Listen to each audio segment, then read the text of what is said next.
So the time has come to think green.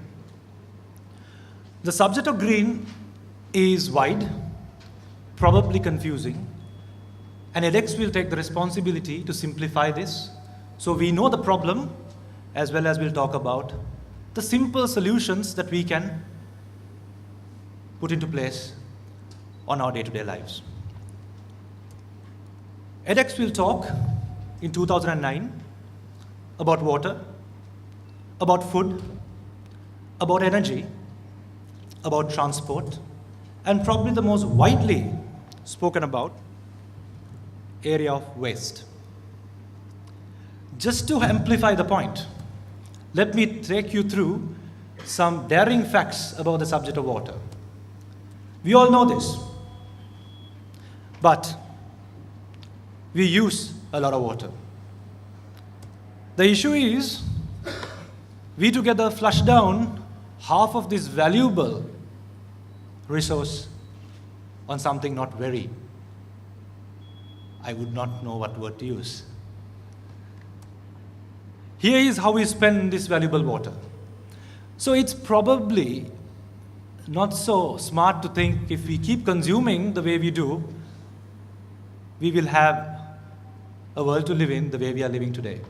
So we will bring this discussion in front of our youth. We'll also simplify what we could do on a daily basis.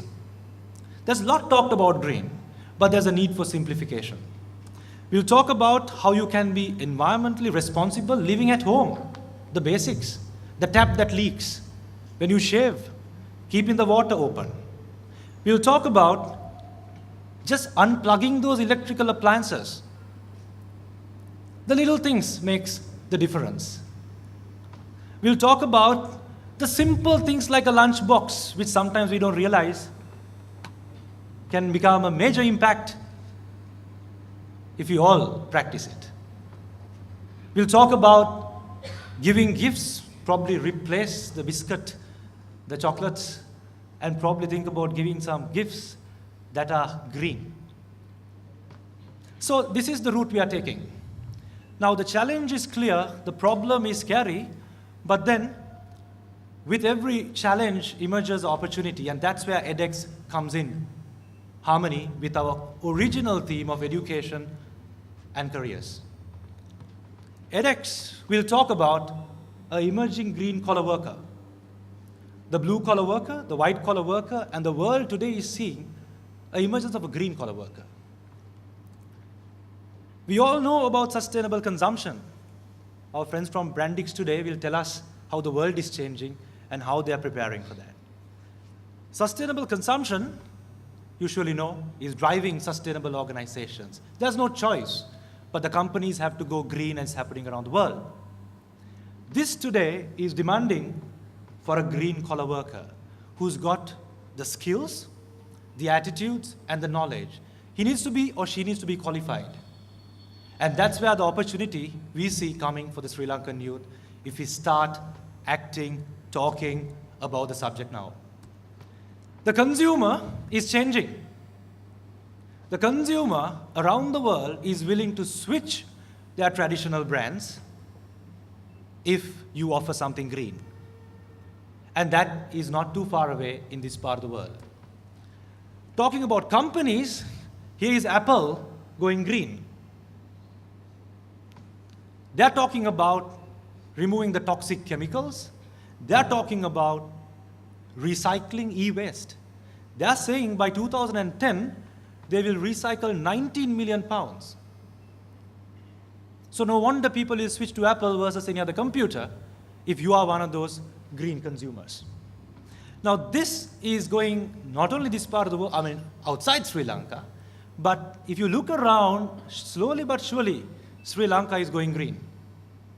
You and I know the great initiative by the tourism board when they said, let's position Sri Lanka as an earth lung. So if there's a traveler who's concerned about polluting the air coming to Sri Lanka, will be guilt-free. And there are many companies in the travel sector, companies like Jetwing, working along to make Sri Lanka a guilt-free destination. And mind you, there is a traveler who's concerned about air pollution. You and I know about the great work done by Brandix, and proud to say they are partnering us today as our platinum sponsor. They got the LEED Platinum Award for their great factory, which they put together. In fact, this year, none of us will drive our vehicles if we don't get our green emission test done. So, Sri Lanka, we are moving in the right direction. Green-collar workers are getting paid well. In a world where the meltdown on the financial space is making people redundant, the green-collar worker is still having a demand. The green jobs will emerge in many spaces, in solar engineering, in sales and marketing, green building, and the list goes on. Yes, we are a little bit away from this action, but if you speak to your friends at Brandix, they'll tell you they've got a team of environmental engineers who's working on their project. So there you go. But you need to be skilled, knowledgeable for you to get those jobs. Sri Lanka might be able to export these jobs. So with this in mind, edX, we've got an aim for the Green Zone. The Green Zone aim is to educate, engage, and activate our youth on the green challenge, as well as the arising green opportunity. We will this year bring in individuals, corporates, public authorities under one roof, and put together an exhibition that will be thought-provoking.